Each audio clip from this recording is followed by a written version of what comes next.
Okay, this video is joining a new militia, what to expect, what to look for. I got the idea on this because someone contacted me in a comment on one of the videos. He's never thought of joining a militia before, but after watching some of the videos and the way things are going, economically, politically, and all that stuff, he's giving it a consideration, but he doesn't really know what to do, doesn't know where to look, all that type of stuff, and he doesn't know what to look for in a militia when he's there as warning signals and so on and so forth. So I kind of threw this together. Well, first off, how do you find a militia?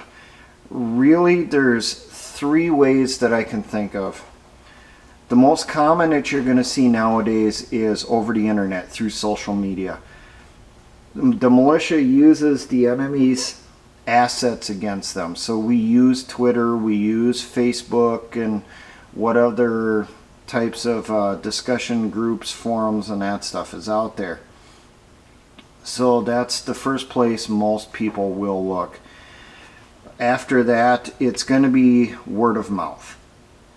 You're going to hear from someone about a militia in the area. Or it could be a militia member is scoping you out, say at work or at a firearms range or something like that. They've seen you there for a while, they've been assessing you, trying to consider it, you know, and they'll bring it up to you kind of offhand. What do you think about militias and that type of stuff after they bring up other conversations to you?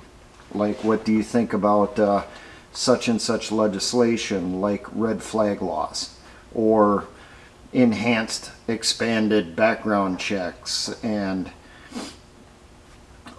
bans on high capacity magazines and whatnot. So the next one is events.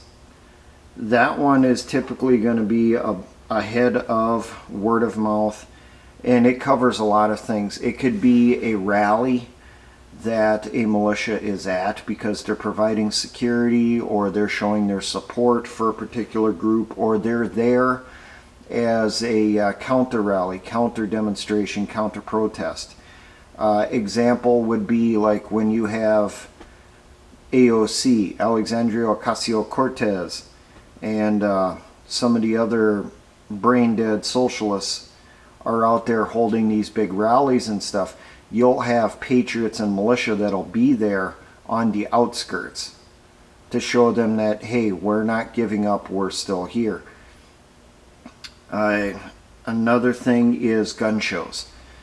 Militias will sometimes rent a booth or a table at a gun show, and they will set up for recruiting purposes, getting the name out and that stuff. Something that I've personally done is walking around at gun shows wearing a militia shirt, especially if your organization has shirts with the unit name and that stuff on it. Well, you have a small group of you guys together, and women. There's men and women in a militia, okay? But you have that small group walking around at an event, you know, usually as two-person teams or three-person or whatever, and you're walking around the gun show or the sportsman's event or whatever. And you're there so that people see that you're there, they see that you exist, and you're trying to, you know, you're trying to be there so you can answer questions. So people that may have been looking for a militia, they see you, you know, they'll come up and they'll ask you about your organization and stuff. Now we'll get into the process. What can you expect with this? Well, first off, you make contact, usually through some type of social media or an email address, and they respond, or at least they should. You ask your questions, you know, what do you want to know about the organization and that type of stuff. Now, before you make a contact with the militia, try to find out what you can about them. If it's one that's out there, if it's one that's been in the news, if it's one that's in social media and that stuff, if they post videos on YouTube or wherever, research that organization. Find out as much as you can, see if you think it's a good fit for you. Don't just join that group because it's the first one you heard of. You may not work out with that particular organization. They may not be what you're looking for. It might be the next one or the one after that is the one that's the best fit for you. Now, after you make contact and you let them know, hey, I want to join or I'm thinking about joining, you'll probably go through a vetting and background check process. This is, if you're a militia watching this and you don't have this instituted, I highly, highly, highly recommend you put it in place. Militias will usually have a background check process to weed out felons, sex offenders, members of extremist groups and ideologies, and infiltrators. Now, for the background check process, common things that you will see is they'll want to know your mailing address. They'll want, or your mailing address and possibly your physical address if you have a P.O. box. They're going to want to know your phone number. They're going to want to know your social media account information. You know, what's your Facebook page, what's your Twitter page, you know, LinkedIn, whatever you have. And they're also going to want to know a brief history. They're going to want to know, well, what skills do you have? They're going to want to know, are you a veteran? Were you honorably discharged? How long did you serve? Are you a combat veteran? That type of stuff. And some militias will also ask for a face picture so that they can do a photo comparison online. They can take a photo, maybe close in if they got the right software for doing it, right on your face, and they can do searches on the internet to see if your photo comes up in a police report or in a newspaper linked to a crime that you were using an alias, or you're using an alias when you're contacting the militia. That does happen. You have people that will give aliases to try to get in a militia because they have a criminal history. That stuff does occur. Now, ideally, the militia will get rid of all the information you give them after your background check and your interview and all that is done. They should not create a personnel file. The only thing they should really maintain is your phone number, maybe an email address that they can contact you, and possibly the city that you're in. Your unit, your squad, they might want to know the address and that stuff so that they can help you out in an emergency though. But for the actual unit itself, they really, really should get rid of that information because that is intel that can be exploited if a infiltrator succeeds in getting in. Now, if you pass the background check and vetting process, that'll be when you typically will do a voice interview. Now, this could be over the phone, or it could be something I'm seeing more often now is online. There's different types of chat sites and that type of stuff where they can do it by voice. So then you'll sit down and you'll do an interview. They'll ask you questions about yourself, same as you do for a job. Okay, it's not that much different. They'll ask you what additional questions come up and that type of stuff. Ask you how you would react to particular situations and so forth. Now, if you pass that interview, then they're probably going to want to do a face-to-face meeting. Now, this meeting is typically going to be outside of training. It's going to be a little meet and greet. You're going to meet this person at, say, a truck stop or at a restaurant or at a park, at a gun range, whatever type things. You know, they're going to meet you, you know, and they're going to try feeling you out. See if you are truthful and that type of stuff. See what type of vibes they get from you. After that, if you continue passing that, then you will attend a low-level training. Low-level training, it's going to be something that's kind of minor. Say it could be going to the range, or it could be training for first aid or basic patrol training, something like that. It's not going to be training where you're doing training in an area you anticipate that you're going to fight in, and you're prepping that area for that fight. It's not going to be training where there is a leaders meeting or a planning meeting that's going on for the unit. It's going to be something that's a little bit more low level, but it's still going to be information you need to know, because they're going to they're continuing to feel you out. They're trying to see how you take or handle taking orders, how you act during training and that type of stuff. Are you just going to sit off on the side, sigh, and complain about, oh God, why are we doing this type things, or are you enthusiastic about it?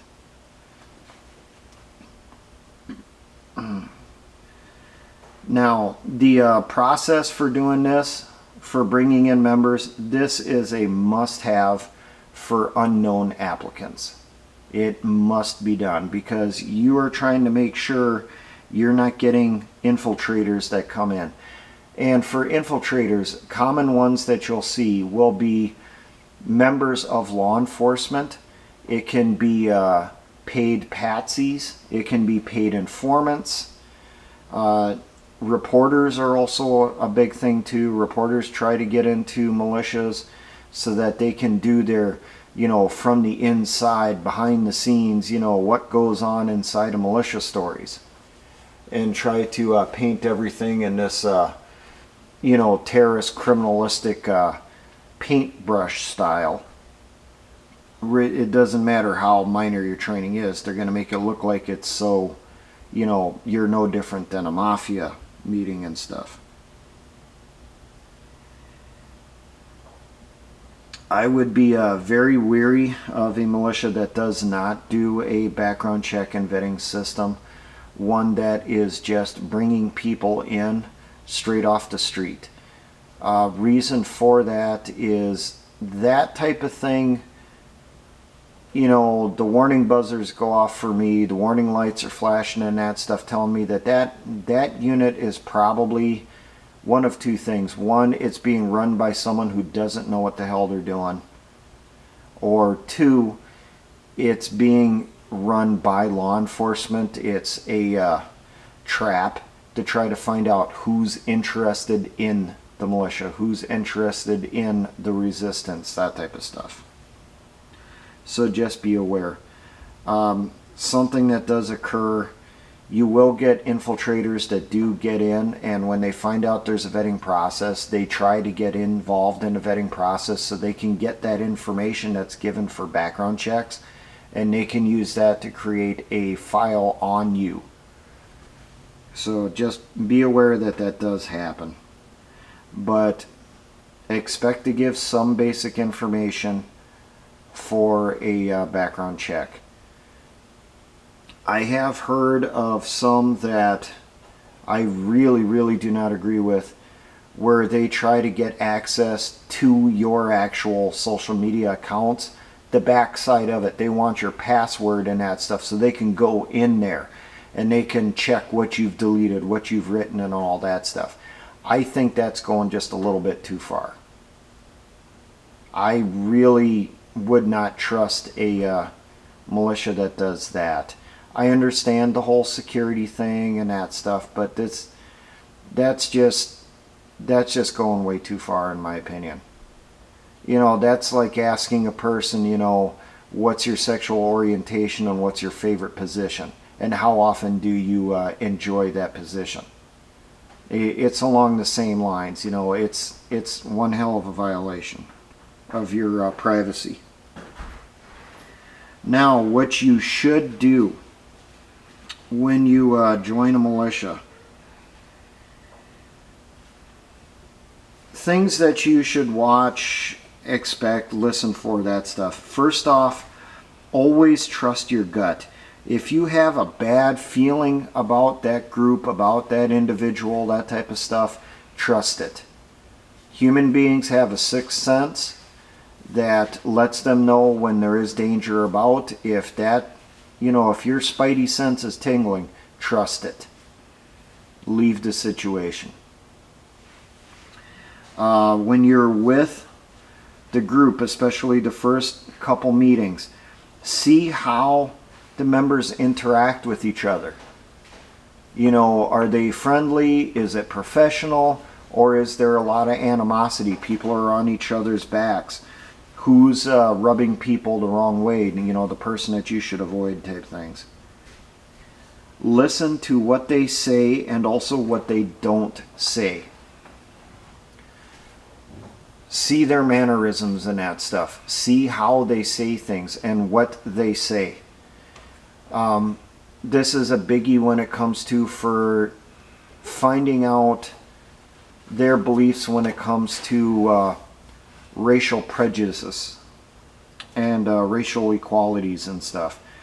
They may say they're not racist, but then they're making little comments, little remarks that kind of tell you, well, actually these guys kind of go the other way. And evaluate what they do. Do they train? Are they just talk? Are they keyboard warriors only? See what they do. If a group says they're a militia and all they do is sit around and talk, they don't actually train. If all they do is sit around at a campfire, drink beer and barbecue, but they don't train, that's not a militia. If they just sit around and they think they're causing problems for the deep state, for the globalists, by just sitting around making up memes and posting stuff on social media, really that's not a militia either. A militia needs to be out there and training. They need to be training how to shoot, move, and communicate. But along with that, they should not be going to the range all the time and that's the only thing that they do.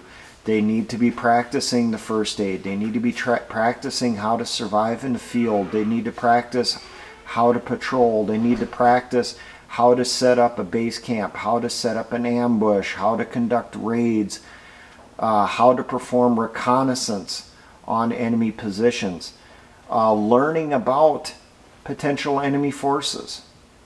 Having that little lesson and stuff about the, European Union Army, that type of things, or the People's Liberation Army and stuff. Look for that stuff. Another thing is, how do they treat new people? Do they welcome you in, or are they doing it cautiously, which is something I would recommend, or do they treat you very, very much with a cold shoulder? You're there, you're the new person, who cares, type things. Just go over there, shut up till we accept you, and then we'll talk to you stuff. Observe the leader, okay, their commanding officer. What's that person's attitude? Do they try to lord over everyone all the time? Are they narcissistic in nature? Or are they open? Are they willing to talk to you and that stuff, learn about you, to welcome you to the organization, to the unit? And how knowledgeable is the leader, okay? There's something I want to cover on this a little bit later, but you want a leader that you can trust, who knows what he's doing or she's doing. You don't want someone who's in the position just because of a popularity contest. See what the attitude of the unit is. Assess it. What do they believe? How are they going to do it? Are they serious and stuff? If something were to happen tomorrow, do you believe they would actually mobilize and fight back, or are they going to sit back and cower? And also watch for the armchair Rambos, the ones that, and these people are extremely annoying to me. People who never served in the military, but they think they're, you know, patriot super Rambo. They're going to go out there and they're going to slaughter 100 bad guys on the battlefield as soon as shit goes hot. They basically dare the police to come after them so that they can squeeze off rounds and get rid of a few bad cops, that type of thing. Those people annoy the piss out of me. I cannot stand them, because those people are just going to get themselves killed, and when they do, they're going to take a couple other people with them, and I'm not talking the enemy. And in the end, after all this stuff, ask yourself, do you fit in the unit? Do you feel welcomed? Would you trust them, especially with your life? Remember that. These are people that you're going to be trusting to watch your back. And they're going to have to trust you to watch their backs. Potentially, they're going to want you, or you're going to want them, to watch over your family also, depending on the situation, depending on what occurs. Now, something I have in here too, if you're in a militia and stuff, or you're in a leadership, you're forming a new unit and stuff, newly formed units must welcome new members and ideas, but always evaluate those to make sure it isn't a setup. Ideally, you want to be in a unit that's willing to hear your ideas on how to improve training. That's a big thing. How to do operations and that stuff, really they're not going to listen to you on that unless you're a military veteran with a lot of experience. But they should be willing to listen to ideas you have on training, especially for locations. Militias are always looking for new locations to train at. So if you got an idea on a better range that's cheaper, if you have to pay to use a range because you don't have a free plot of land that you can use and that type of stuff, you know, they should be willing to accept some of those ideas. Now, in the very beginning, they'll probably just take it under advisement and that'll be it. So just be advised of that. They're not ignoring you. They don't fully trust you yet. That's why they haven't fully instituted what you said.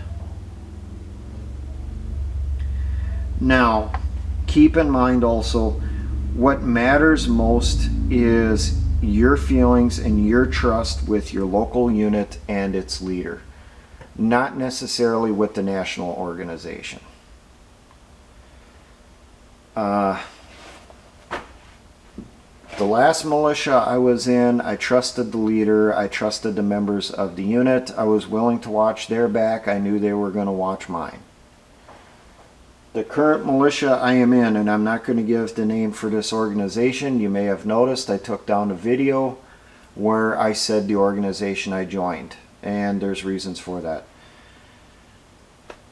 The organization I am in currently, I trust the members of my unit, my local unit here, the ones that show up regularly to training. I don't necessarily trust the people that constantly make excuses and they don't come in. But ones that I'm training beside in that stuff that I've learned pretty well here, or know pretty well, yeah, I'm willing to go to war beside them. Now, that's at the local level. At the national level, no. For an organization at the national level, I find the person that is in charge to be a joke. Extremely unprofessional, extremely disrespectful to newer people, and I do not get the feeling that this person even has basic training level knowledge. on how to do a job on the battlefield.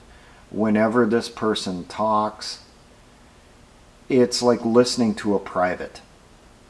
You know, I was a non-commissioned officer, a sergeant. And when I hear this person talk, I can tell you exactly what level they were when they served in the military. This person was lower enlisted, so E4 and below, was never in a real leadership position, because that's very obvious with the way he treats people and that stuff, and the way the organization gets run. It seems like in the organization, the leaders are chosen by popularity contest, not by knowledge. Are there veterans and knowledgeable people that end up in leadership positions? Yes. But it seriously, I get the feeling like I'm back in high school with these people. You know, everything's a popularity contest. And the quickest way to get promotions, especially as an officer, is sucking up to the person in charge of the organization. There are people that are officers, militia level officers. These are people that were not officers in the military. That's obvious. There's some of them that should not have any type of rank whatsoever. Plain and simple. They should be lower level people. They should not be in charge of anyone. But because they can perform fellatio very well, they have shiny stuff on their uniforms. One example that jumps out at me, there is one particular officer who is a known drunk, rumored drug addict, is a veteran, but it kind of sounds like was kicked out of the military for substance abuse. This particular person has, during online meetings and that stuff, come in there clearly drunk, started yelling and insulting people and that stuff. And instead of that officer being demoted for misconduct, that officer ended up getting promoted because of sucking up to the person in charge of the organization. And there's others like that, which I do not agree with whatsoever. So then the question you're probably asking is, why am I still part of this organization? That's a really good question. I ask myself that all the time, and so do the other members of the unit I am in. Because on a regular basis, we get disrespected, we get ignored, and that stuff. I personally have been insulted by the person that's in charge of the organization. I've been told to just shut up and sit off on the side. You're not even a real member, in my opinion, because you don't have any rank that I consider important. And that's extremely condescending, and that's definitely not a quality you want to see in someone who is a leader of a militia. So if this particular person were ever to give me an order, I will not follow it.